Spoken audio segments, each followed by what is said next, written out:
Hola amigos de Chile Robots, ¿cómo están? Continuamos esta semana con los videos tutoriales de armado básico de Gunpla. En esta ocasión les voy a mostrar cómo eliminar o reducir la mayor cantidad posible la marca que queda en donde estaba la unión entre la pieza y la matriz. Como les indiqué anteriormente, lo ideal es hacer un corte lo más alejado de la pieza, dejando el exceso de plástico, el cual luego rebajamos en un segundo corte cuando ya hemos separado completamente la pieza del runner. Eh, Les voy a mostrar en este video, como tenemos dos piezas idénticas que son la planta de ambos pies, una voy a hacer el corte como no se debe, pegado a la pieza, y el segundo lo voy a hacer como siempre lo hemos hecho, con el cortante lo más alejado posible de la pieza y luego rebajando con un segundo corte para que vean la diferencia del acabado y de la marca que queda en el pie.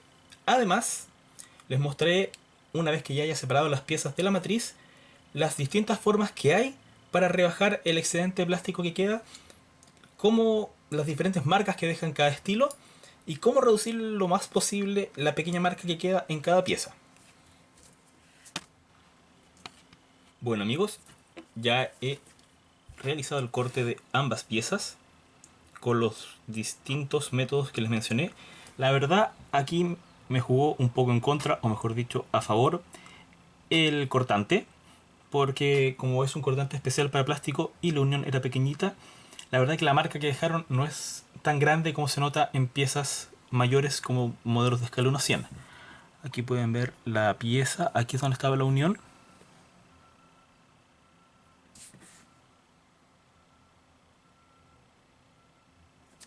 Y la segunda pieza, esta fue hecha con el corte como no se debía, lo más cercano posible a la pieza. La verdad que aunque la marca es un poquito más notoria, no es para nada tan notoria como lo es en modelos con uniones más grandes. Ahora, lo que nos trae a este video, cómo poder rebajar estos excesos de plástico. Esta puntita o este cachito que vamos dejando, que el mismo manual nos va recomendando dejar en dos cortes. Pueden ver ahí el cachito. La forma más sencilla es como ya lo hemos venido haciendo hasta ahora, que es simplemente dejar este primer cachito y luego un segundo corte con el cortante. Pero si su cortante no es tan bueno, les tiende a dejar una marca mayor, como es lo que yo les había tratado de mostrar recién. Para eso, una buena opción es rebajarlo con el cuchillo. Aquí, si tienen un hobby knife como este, un bisturí, como le quieran llamar, es ideal porque tienen muy buen filo y tienden a dejar unas marcas muy pequeñas. Y lo que pueden hacer ahí es simplemente aplicar un poco de presión y empezar, si quieren, desde afuera hacia adentro a sacar la pieza. Tienen que tener cuidado porque si lo están haciendo como yo en este momento, que es si es desde el plástico hacia el dedo, pueden pasar a llevarse y cortarse, lo cual a mí me ha pasado cuando empecé. Me corté varias veces los dedos. Uno tiende a, como se le dice, ofrecerle sangre a la maqueta en sacrificio, pero lo ideal es que traten de evitar esto. ¿Cómo lo pueden hacer? Haciendo el corte hacia afuera, alejado del dedo. La verdad, como yo les he contado, como tengo mal pulso, esto a mí me otorga poco control, por eso lo hago al revés, utilizando el pulgar como base y haciendo fuerza de a poco para ir sacando el exceso de plástico. Ahí se pueden ver cómo va reduciendo el exceso de plástico que quedaba de la unión entre la pieza y la matriz. Pero en este momento igual la marca tiende a ser un poquito más notoria que en la pieza anterior. Siempre, pero siempre, este es el corte limpio que habíamos hecho antes, siempre les va a quedar una pequeña marca. Para eso, para hacer desaparecer esa pequeña marca, que no importa qué tan bueno sea su cortante, siempre va a quedar una pequeña marquita, hay distintas técnicas y distintas herramientas que pueden usar.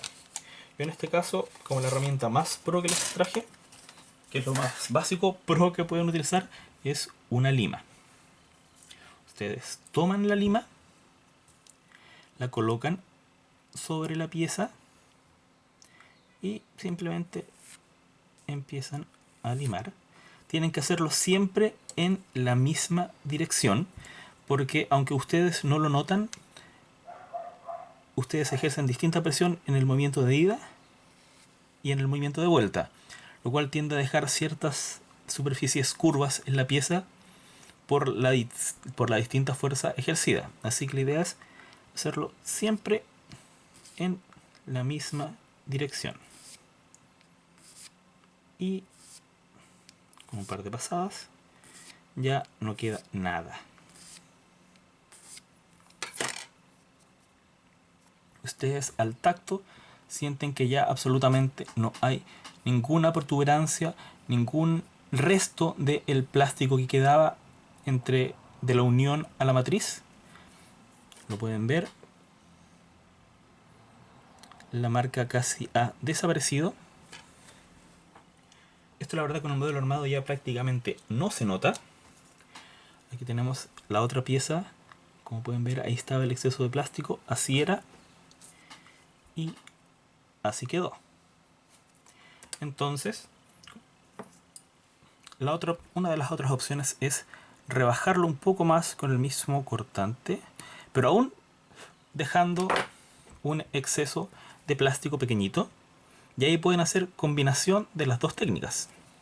Con este pequeño exceso de plástico pueden empezar a aplicar la lima.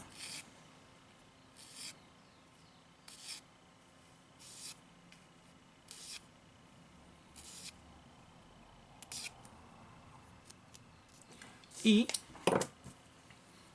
pueden ver que se ha rebajado bastante, pero ahí queda todavía un pequeño exceso de plástico y de decoloración. Y esto lo terminan con el cortante. Y otra pequeña técnica que pueden usar, si es que no tienen lima, y que es muy útil, que yo también lo utilizo muy seguido, es raspar con el cortante. Sacan pequeños excesos de plástico. Y esto es muy útil para eliminar la pequeña decoloración. A mí me ocurre que incluso utilizando un cortante especial para plástico y una lima, aún queda una pequeña parte, una pequeña marquita en la pieza donde estaba esta unión extra de plástico. Esta. Y lo que suelo hacer en esos casos es, como les estaba mostrando, entrar a raspar. La idea es que sea una superficie pequeña, raspen siempre en la misma dirección y lo hagan de tal forma que el filo se apoye en el plástico en ángulo de 90 grados o recto, cosa de que les quede una línea recta y no les quede con pequeñas superficies oblicuas o curvas. Aquí pueden ver, si es que se notaba antes, que ya después del pequeño raspado el acabado es parejo, liso y no queda básicamente ningún resto o marca de donde estaba la unión entre la pieza y el plástico. En orden entonces de dificultad o de facilidad de aplicación, lo más recomendado primero es, recuerden, 2 cortes, lo más alejado de la pieza posible, y luego, si es que tienen solamente el cortante, el segundo corte lo más cerca posible de la pieza para hacer el rebaje. El segundo es un corte alejado de la pieza y el segundo corte, y el resto empezar a lijarlo con la lima hasta que ya no quede ningún resto. El tercero, un híbrido, el corte alejado de la pieza y un segundo corte más cercano a la pieza, pero aún dejando un pequeño resto de ese plástico que es muy fácilmente y ahora removible tanto con el cuchillo como la lima. Y luego de esto, si es que les queda una pequeña decoloración, utilizar la técnica del raspado de la pieza, siempre en línea recta, para que no quede simplemente una parte más hundida que otra, sino que sea un acabado parejo. Limar y raspar con el cuchillo hasta que la decoloración haya desaparecido y ustedes hayan llegado al plástico que no fue afectado por la presión del cortante. Yo la verdad tiendo a decantarme por esta última técnica. cortante, luego cortante lo más cerca posible, pero aún dejando un pequeño resto de pieza. Lo rebajo con el cuchillo y luego limo hasta que ya no queda ninguna marca o la marca es ya casi imperceptible. Eso sería el tutorial de hoy. Para el próximo video ya tendré todas las piezas sacadas de la matriz pero sin ensamblar y veremos juntos cómo se realiza el ensamblado final de las piezas para luego proceder al ensamblado de las partes como brazos, piernas, torso, cabeza y luego el posterior review del modelo ya completado y obviamente pasando por el tutorial también de lo que es el paneleo del modelo y si es que tenemos tiempo y encontramos alguna pieza que lo necesite, algún toque con un marker de pintura. Eso sería por ahora, amigos. Espero verlos para el próximo video. Bien, aquí está lo que ya hemos armado hasta ahora. El torso con la cabeza del modelo. Va tomando forma. Así que, amigos, nos vemos hasta la próxima.